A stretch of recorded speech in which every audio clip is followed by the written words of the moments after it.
आज एक किस्से से शुरुआत करते हैं।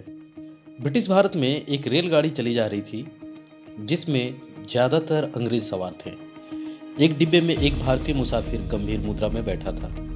सांवले रंग और मंझले कद का वो मुसाफिर सादे कपड़ों में था और वहाँ बैठे अंग्रेज उसे मूर्ख और अनपढ़ समझकर मजाक उड़ा रहे थे, पर वो किसी पर ध्यान नहीं दे रहा था। लेकिन अचानक उस व्यक्ति ने उठकर गाड़ी की जंजीर खींच दी। तेज रफ्तार दौड़ती ट्रेन कुछ ही पलों में रुक गई। सभी यात्री चेन खींचने वालों को भला बुरा कहने लगा। थोड़ी देर में गार्ड आ गया और सवाल किया कि जंजीर किसने खींची। उस व्यक्ति ने उत्तर दिया, मैंने। वजह पूछी तो उन्होंने बताया, मेरा अंदाजा है कि यहाँ से लगभग कुछ दूरी पर रेल की पटरी उखड़ी हुई है। गार्ड ने पूछा, आपको कैसे पता चला? वो बोले, गाड़ी की स्वाभाविक गति में अंतर आया है और आवाज से मुझे खतरे का आभास हो रहा है। गार्ड उन्हें लेकर जब कुछ दूर पहुंचा तो देखकर दंग रह गया कि वास्तव में एक जगह से रेल की पटरी के जोड़े खुले हुए हैं और सब नट बोल्ट अलग बिखरे पड़े हुए हैं। हाँ दोस्तों, मैं जिस शख्स की बात कर रहा हूँ वो है सर मोक्षगुंडम विश्वेश्वरैया की। मोक्षगुंडम विश्वेश्वरैया का जन्म कोलार जिले के चिक्काबल्लापुर में 15 सितंबर 1860 को एक ब्राह्मण परिवार में हुआ था। उनके पिता का नाम श्रीनिवास शास्त्री तथा माता का नाम वेंकाचम्मा था। उनके पूर्वज आंध्र प्रदेश के मोक्षगुंडम से यहाँ आकर बस गए थे। उनके पिता श्रीनिवास शास्त्री संस्कृत के विद्वान और आयुर्वेदिक चिकित्सक थे। जब बालक विश्वेश्वरैया मात्र 12 साल के थे तभी उनके पिता की मृत्यु हो गई। उनकी प्रारंभिक शिक्षा उनके जन्म स्थान पर स्थित एक प्राइमरी स्कूल में हुई। तत्पश्चात उन्होंने बेंगलोर के सेंट्रल कॉलेज में दाखिला लिया। धन के अभाव के चलते उन्हें यहाँ ट्यूशन करना पड़ता था। इन सब के बीच उन्होंने वर्ष 1881 में बीए की परीक्षा में प्रथम स्थान प्राप्त किया और उसके बाद मैसूर सरकार की मदद से इंजीनियरिंग की पढ़ाई के लिए पूना के साइंस कॉलेज में दाखिला ले लिया। सन 1883 की LCE व FCE परीक्षा में प्रथम स्थान प्राप्त करके उन्होंने अपनी योग्यता का परिचय दिया और इसको देखते हुए महाराष्ट्र सरकार ने इन्हें नासिक में सहायक इंजीनियर के पद पर नियुक्त कर दिया। अगर इनके करियर की बात की जाए तो इंजीनियरिंग की पढ़ाई के बाद उन्होंने मुंबई के PWD विभाग में नौकरी मिल गई। उन्होंने डेक्कन में एक जटिल सिंचाई व्यवस्था को कार्यान्वित किया। संसाधनों और उच्च तकनीक के अभाव में भी उन्होंने कई परियोजनाओं को सफल बनाया।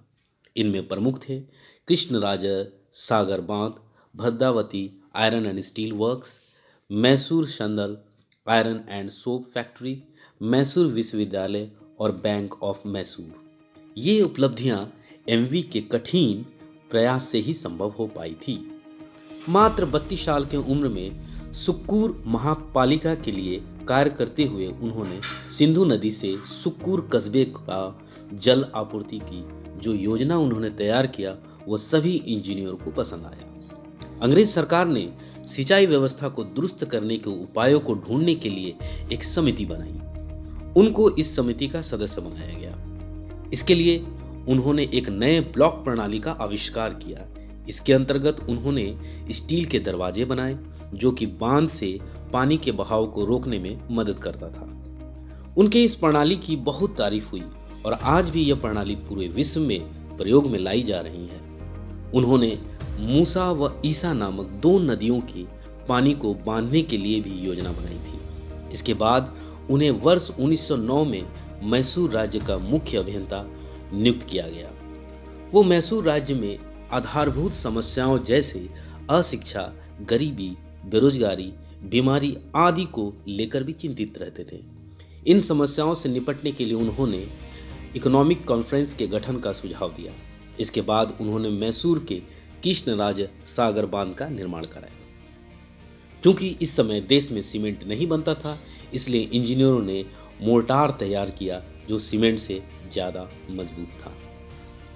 मैसूर के दीवान रहते हुए उन्होंने जो योगदान दिए उन्हें हम चर्चा में रखते हैं। मैसूर राज्य में उनके योगदान को देखते हुए मैसूर के महाराजा ने उन्हें सन 1912 में राज्य का दीवान यानी मुख्यमंत्री नियुक्त कर दिया। मैसूर के दीवान के रूप में उन्होंने राज्य के शैक्षिक और औद्योगिक विकास के लिए अथक प्रयास किया। उनके प्रयत्न से राज्य में कई नए उद्योग लगे।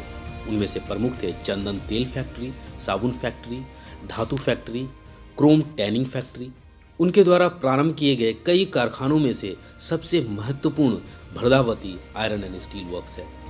सर एम विश्वेश्वरैया स्वेच्छा से 1918 में मैसूर के दीवान के रूप में सेवानिवृत्त हो गए। सेवानिवृत्त के बाद भी वो सक्रिय रूप से कार्य करते रहे। राष्ट्र के लिए उनके अमूल्य योगदान को देखते हुए सन 1955 में भारत सरकार ने उन्हें भारत रत्न से सम्मानित किया। जब सर एम विश्वेश्वरैया 100 साल हुए तब भारत सरकार ने उनके सम्मान में एक डाक टिकट भी जारी किया।